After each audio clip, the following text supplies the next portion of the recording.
Thanks so much for listening. Before getting into today's episode, I just wanted to let you know that I would love to add value to you, your organization, and those you serve through speaking, training, professional development, or coaching. Over the last year, I've been fortunate to work with those in higher education, pre-K-12, and more recently, the corporate space. To learn more, visit my website at cjleadership.com or send me an email at chris@cjleadership.com. I can't wait to hear from you, and now on to our episode.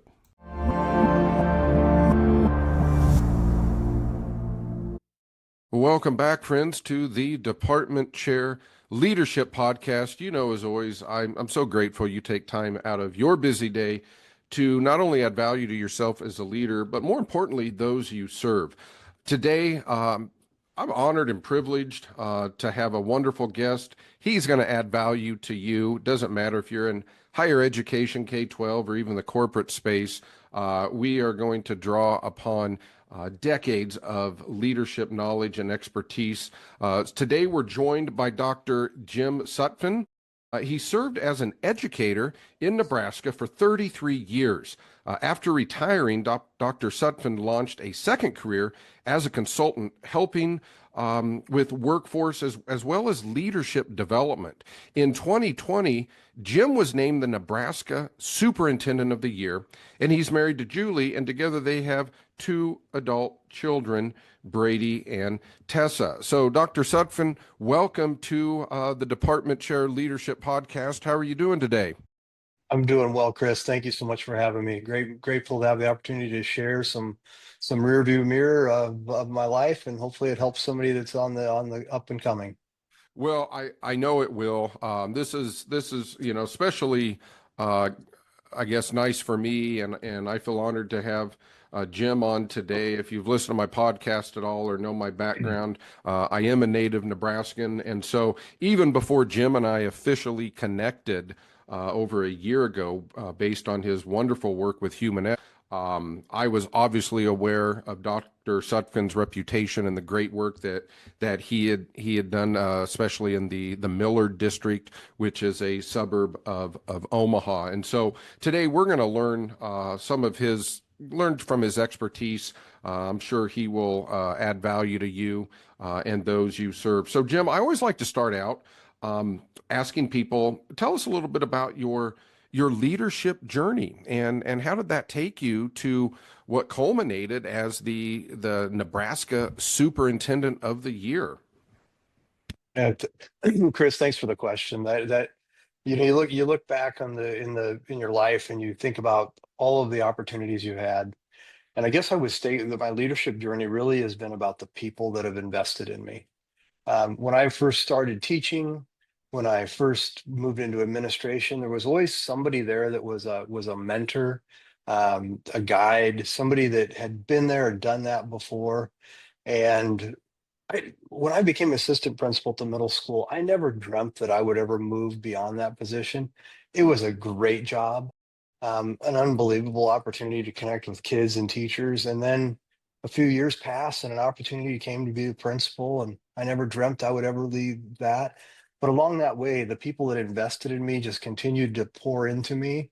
And I hope that that's what I've done with my career is pour into others. And that's why leadership development is so important to me for individuals, because we need to make sure we're reloading our schools with the best leaders that we have and helping them pave the way for the future of public education. I really appreciate what you said there. I love your word there, reloading our schools. I think in any organization, we have to be purposeful about mentoring, building capacity, bringing up that next generation.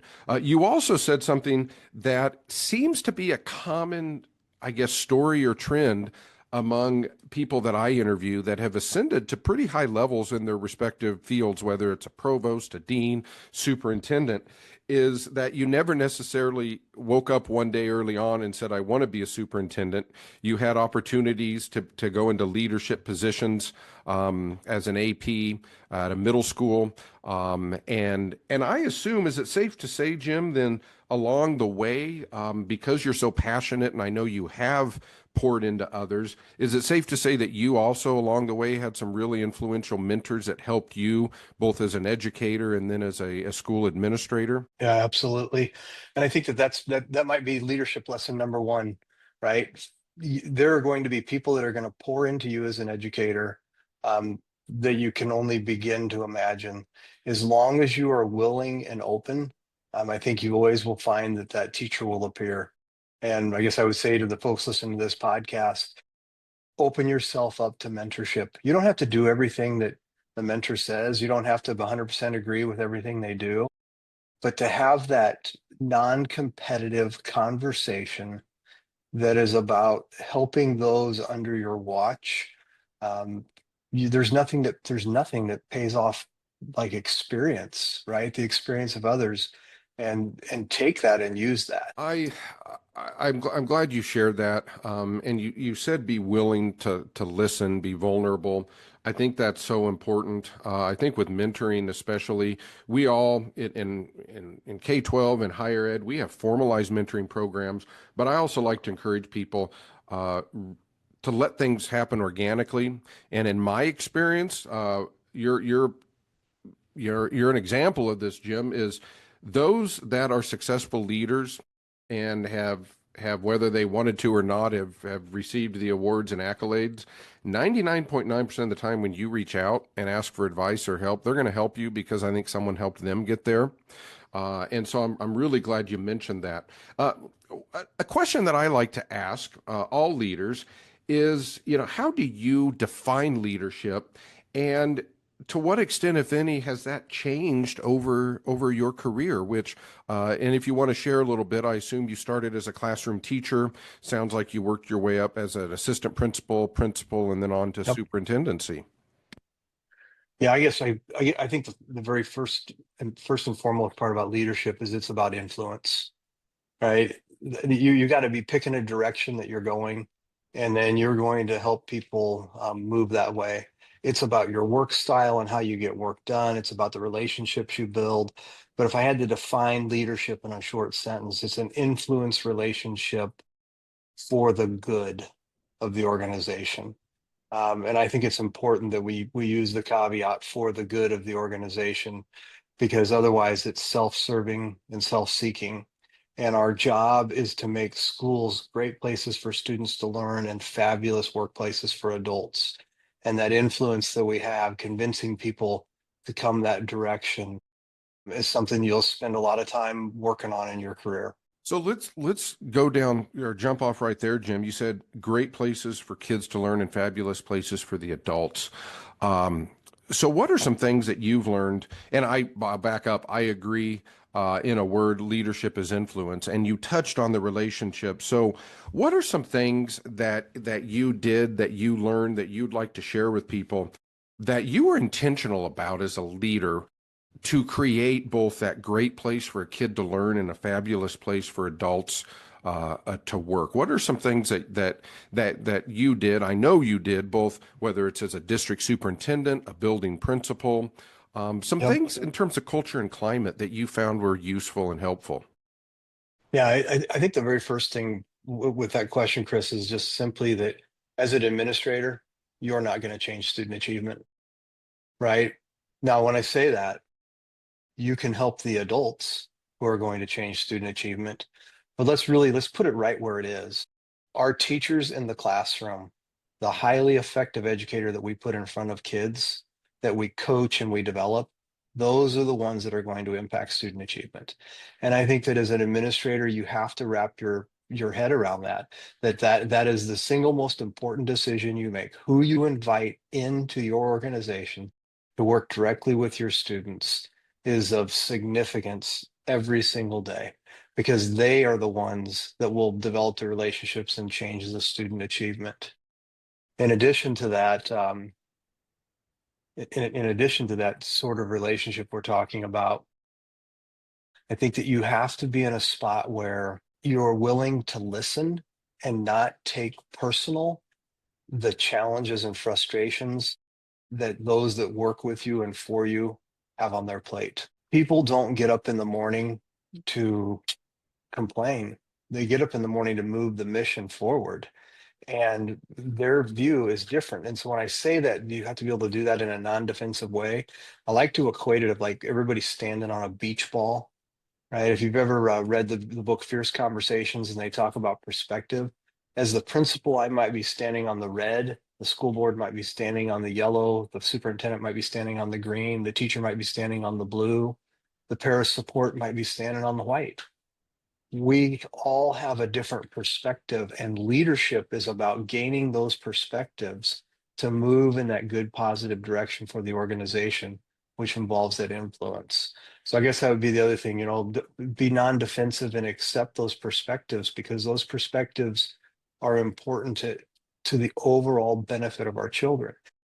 And I think that ability to have those conversations and to support, and to give credit where credit should be, which is at the level of teaching, builds culture.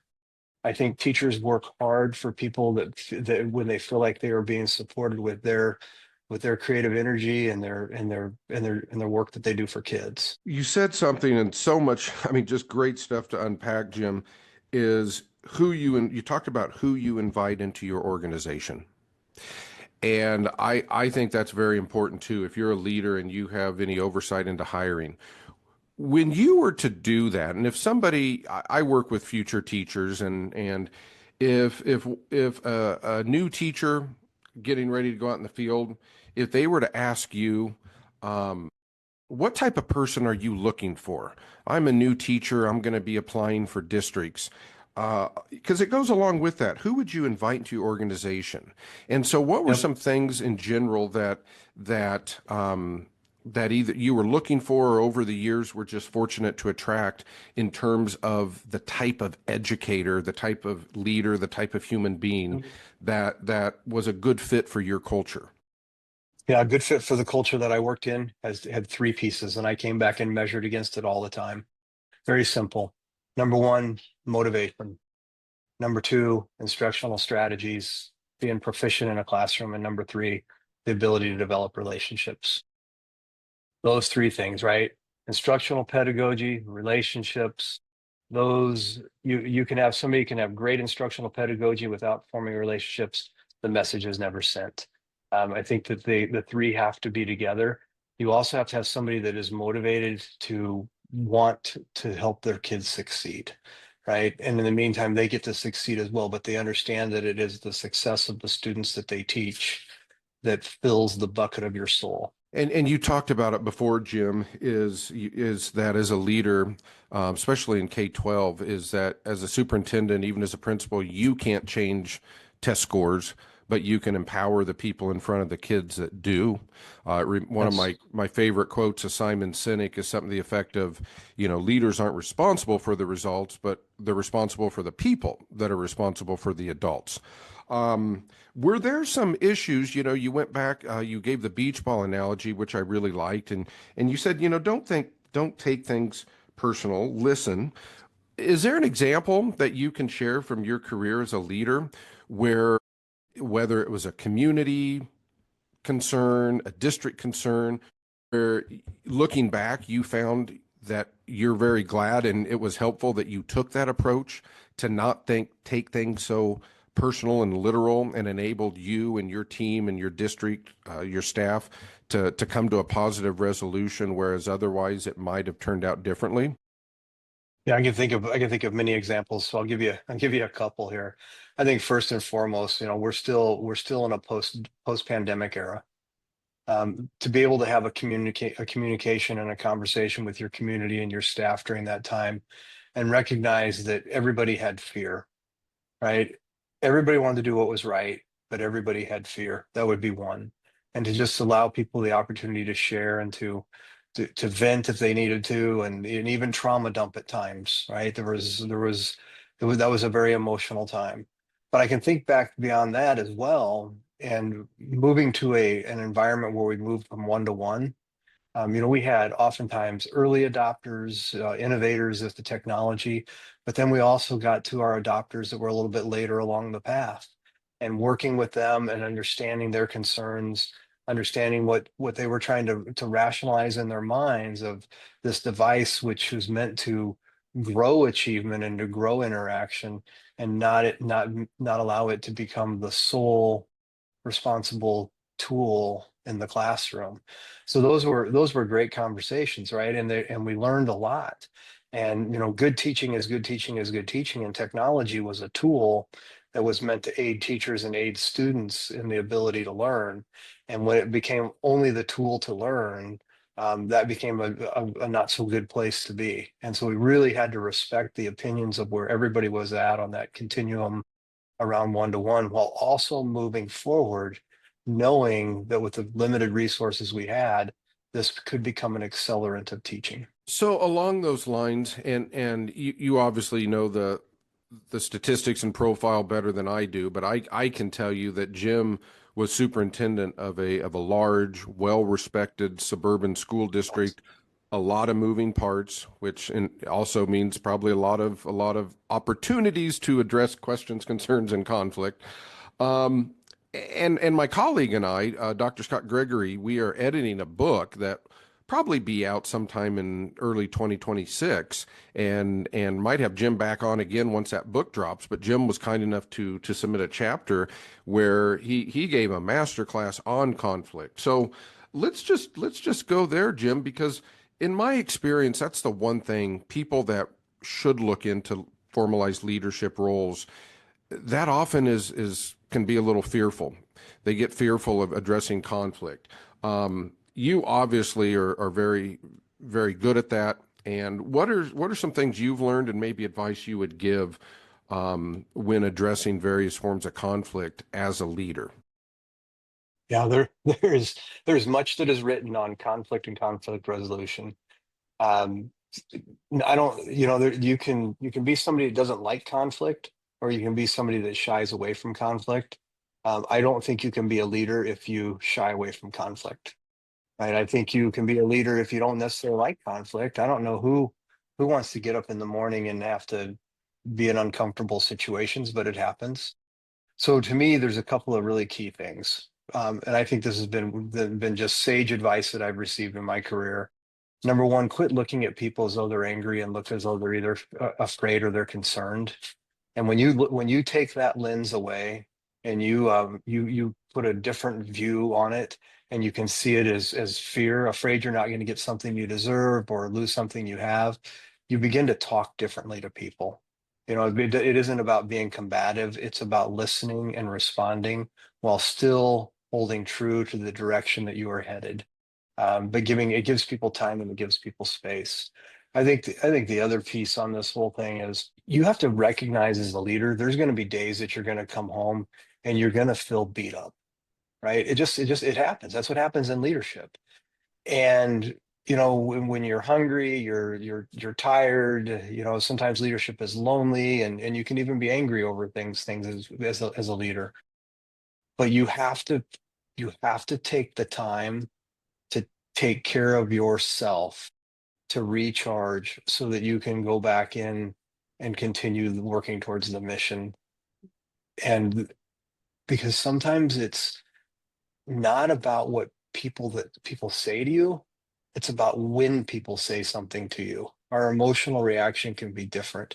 And so we have to be very cognizant of our emotional well-being and our mental health when we're dealing with the conflict of leading. You're gonna encounter, as a leader, you're gonna encounter things that you can't even begin to fathom right now, right? I can remember early on a man coming into my office, and he was upset because we had run out of dry erase markers. And you know what? We shouldn't have, but we did. And the next person that came in was a teacher that had just been diagnosed with breast cancer. Now you tell me which one has more meaning and more value. And you have to be able to be present in those. And I guess that's what I would also say about conflict, is to be present and to listen for what is being said, and not listen for responding to what is being said. Right? It's okay to absorb it, and it's okay to pause. Right? It's okay to say, I need a few minutes to think about this, or let me think about this and get back to you tomorrow. Because we're only human beings, right? We're only human beings. I tell you that the number one piece, so that keeps always coming back to my head, particularly when you're dealing with students, and even staff members when they come in and they're emotional, they should leave the office in a better spot than when they came in, right? The ability to de-escalate um, is extremely important in leadership, because if you don't de-escalate, then the feeling tone changes, and all of a sudden you are no longer in support of those teachers or in support of those kids. You are flying in the face of them. You're contradicting them, and you can't lead from that. You cannot lead from that position. Wherever you're at, whoever, as a listener right now, that was really important. Whenever you engage in conflict, and that spoke to me, is are you doing so in a way that they leave feeling a little bit better? And I'm challenging myself to remember that. I deal with some form of conflict every day. Might not be at the level of maybe a superintendent, but I think we all need to realize that. In K-12, we focus a lot on restorative practices, meaning how can you walk away maybe feeling better, at least understanding what the consequence is. And you're right, as humans, if we give, if the reptilian part of our brain, so to speak, is engaged, we're going to just worry about fighting and winning the battle. And so I really appreciate that. And for our listeners, I want you to challenge yourselves. The next time you're in a conflict, whether it's a phone call or someone in your office, think to yourself, how can we both leave here feeling a little bit better? Not, we'll still be disappointed perhaps, but how can we leave feeling just a little bit better about this and knowing that we were both heard? Talk to us, Jim, because this is really important work that you're doing right now with HumanEx, currently serving as a senior associate. For those listeners that aren't familiar, and if you're not, go back a few episodes. There's a two-part series with the CEO of HumanEx, Brad Black. You will not be sorry that you listened to those. Talk to us a little bit about HumanEx, why it's so important to you, and kudos to Jim. He brought a major event to Omaha, Nebraska that I attended, and I'm going to attend again. And if you are anywhere in the U.S.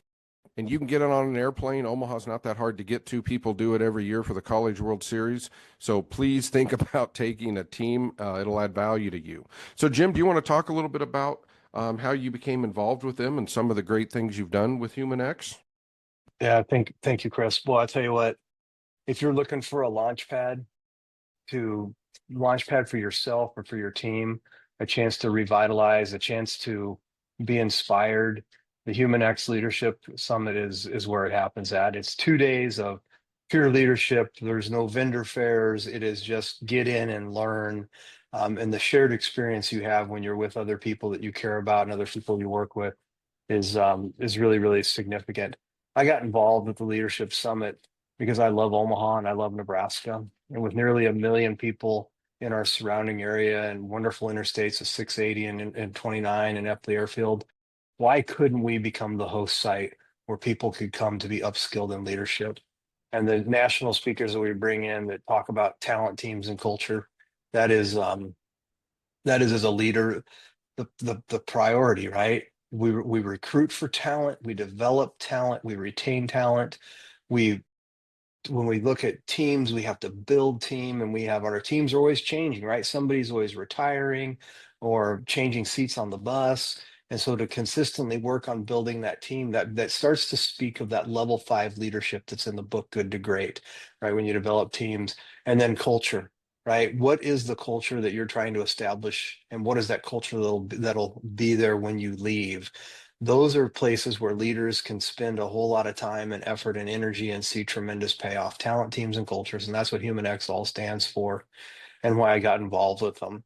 The fact that we were able to work with Brad Black, the CEO, who's just done a fabulous job, and to bring the summit to the Omaha area is really an opportunity for individuals that are up and coming. They don't have to travel.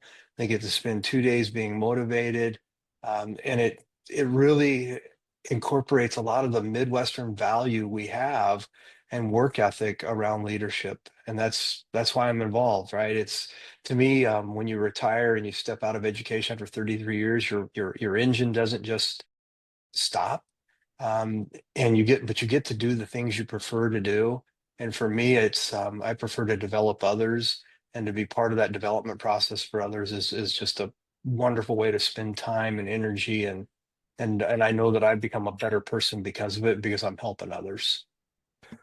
Well, I've mentioned this before in other episodes, but that truly, I've been around education long enough to tell you that I go to a handful of really good conferences, but in terms of, like Jim said, just pure leadership. And I went with, I took a team last year, and I was, you would have thought I would have been in the hotel lobby with an NFL quarterback, because I was like, do you know who that is? I read their book and I listened to their podcast, and the you have HumanEx has gone after the top tier leadership speakers, minds, thinkers, etc. And it is wonderful. Every keynote, you'll get something out of it, and then the breakouts are equally effective. And like Jim said, you get time to really carve out some time. It's almost a built-in retreat for your team. And I will tell you that it is well worth the investment. And I'll put a link in the show notes, because if you're listening to this, it is, I believe, the last few days in June this year. And certainly there should probably still be time to register. So certainly think about that. Also, as he said, Brad Black wrote a book that we talked about, Talent, Culture, and Teams. Very important book. And I would like your input on that as well, Jim. Is what are some things you learned, some pieces of advice that you would like to share? Because leaders, we better be going after good talent. We're always developing our teams. Um, any thoughts on that, or advice about how we can get better about developing talent, culture, and teams? Yeah, I think you can break that down really into a couple of different segments. I think first of all, it's talent. What are the selection tools that you use? Right? Just because somebody doesn't win out in the interview doesn't mean they're not the best choice. Interviews should be about fit, but who gets invited to those interviews should really be about that talent. And when I think you're looking at talented teachers, it goes back to what we talked about earlier in the podcast, right? It's motivation, it's instructional strategies, and it's relationships. And how do you measure that for the people you're inviting into your organization? And then what do you do to help develop them, not only from a deficit model, but from an asset model?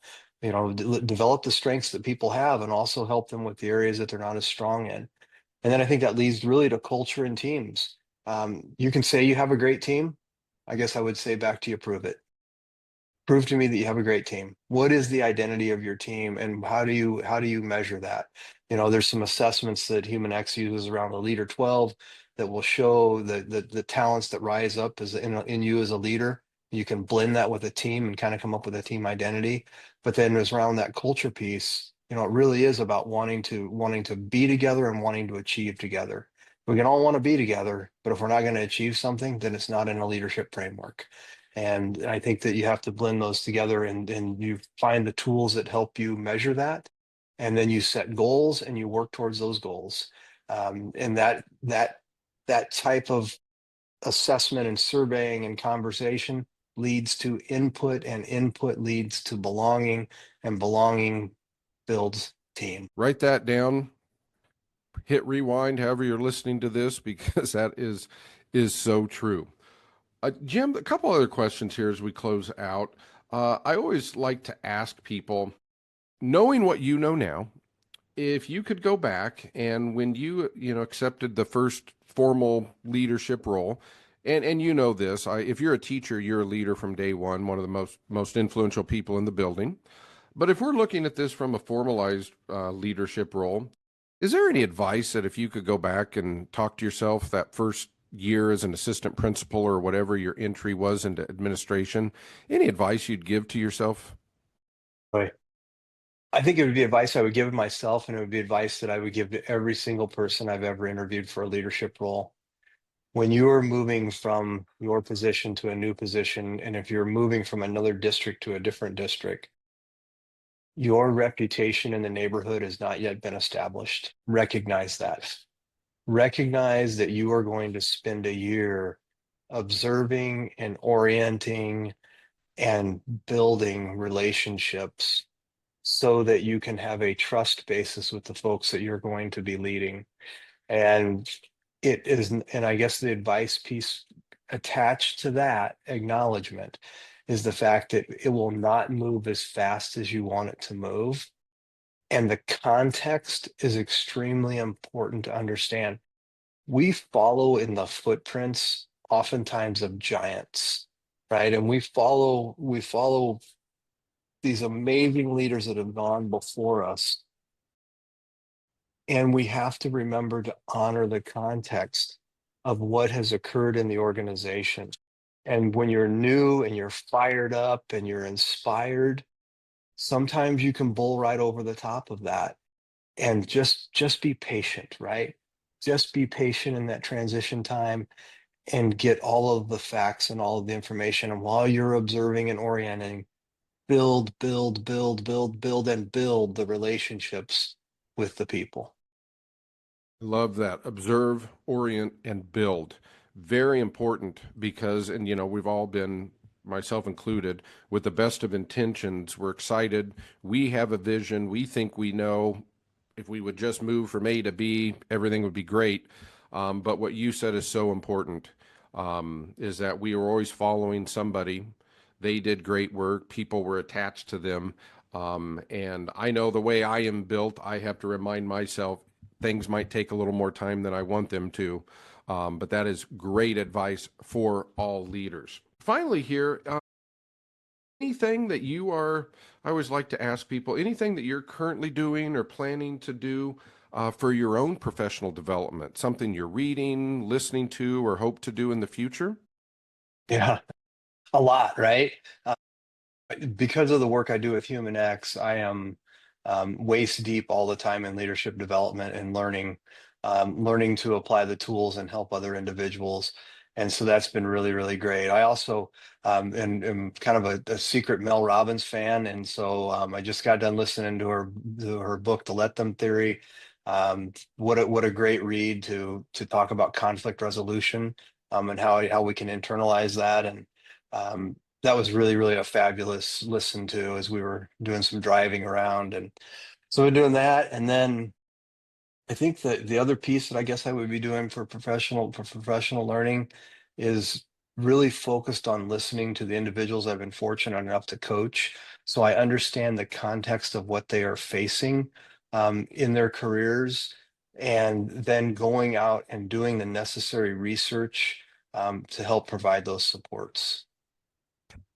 And for our listeners, I am starting that. I have a few colleagues, and we are kind of unofficially doing a book study on Mel Robbins' Let Them. And yes, that should be on your leadership bookshelf, so to speak. You're going to learn about humans. You're going to learn about conflict. So yes, I will also give that a shout out as well. Well, Jim, again, Dr. Jim Sutfin currently works with HumanEx. HumanEx, he's a senior associate for HumanEx, 33-year educator in Nebraska, former superintendent of the year in Nebraska. Just thank you so much for taking time out of your schedule to really pour into the people that are listening. Any final thoughts as we close out here? I guess my final thoughts would be speaking to those that are aspiring to be leaders. Two things. Number one, the quickest way to develop that leadership is to do a fantastic job in the job you are in, right? Do a great job in the job you are in. And then the second is be willing to reach out and let people know that you're looking to grow and develop yourself so that you can assume additional leadership responsibilities. Don't wait for people to come and necessarily pick you. Just do a really great job in what you're doing, and then just let it known that, you know what, I am I'm also wanting to grow myself and have that opportunity to help others. I like that. Be great where you're at and be willing to reach out, take some initiative, and let others know. I really appreciate that. Jim, it's been great for me to have this time. I've, I've learned, you've mentored me in this podcast, and I have some takeaways that are going to help me in my organization. And to our listeners, as always, thank you so much. I really appreciate the time that you give this podcast. Do my best to put great people in front of you, like Dr. Jim Sutfin. Please, hey, like this show wherever you listen, share with your colleagues, share it on social media. Let those that are on here speak into as many people as we can. So, as always, friends, thank you for listening in. I wish you well, and we will see you next time.